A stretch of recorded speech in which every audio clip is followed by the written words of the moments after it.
ખેડા જિલ્લામાં લાંબા સમયથી ગેરહાજર શિક્ષકોને બરતરફ કરવામાં આવ્યા છે.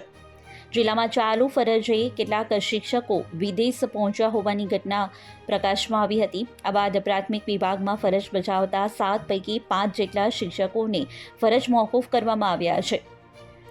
જિલ્લા પ્રાથમિક શિક્ષણાધિકારી કચેરી દ્વારા આ તમામ શિક્ષકોને તબક્કાવાર નોટિસ આપવામાં આવી હતી. તેમ છતાં પણ શિક્ષકો હાજર નહીં થતા આખરે 5 જેટલા શિક્ષકોને ફરજ પરથી મોકૂફ કરવાનો હુકમ કરવામાં આવ્યો છે. પરેશ વાઘેલા, જિલ્લા પ્રાથમિક શિક્ષણાધિકારી ખેડા નડિયાદ.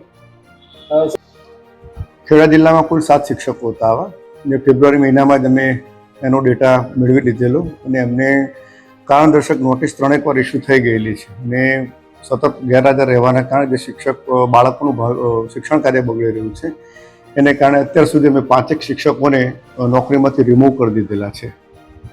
3 શિક્ષકોને 12/7/24 રોજ નોકરીમાંથી રિમૂવ કરેલ છે. જેમાં કઠલાલ મનોરજીના મુવાડા, એમાં ચૌધરી દીક્ષિત કુમાર કાનજીભાઈ, કઠલાલ બગડોલમાં એમીબેન ઇગ્નેશભાઈ દાવલા,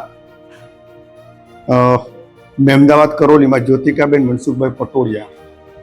આ 3 શિક્ષકોને 12/7/24 રોજ અમે ડિસમિસ કરેલ છે. તે ઉપરાંત બીજા 2 શિક્ષકો 20/8 અમે નોકરીમાંથી રિમૂવ કરેલ છે. જેમાં જિંતલબેન અશોકભાઈ પટેલ, પીપળિયા કઠલાલ તાલુકો, અને સેજલ દયાનંદ દવે, કાણિયેલ કઠલાલ તાલુકો. આમ કુલ 2 એટલે કુલ 5 શિક્ષકોને આપણે નોકરીમાંથી રિમૂવ કરેલ છે. અત્યારે હાલ તો હવે બધા શિક્ષકોની માહિતી મેળવી લીધી છે. લાંબા સમયથી ગેરહાજર કોઈ શિક્ષકો આ જિલ્લામાં છે નહીં.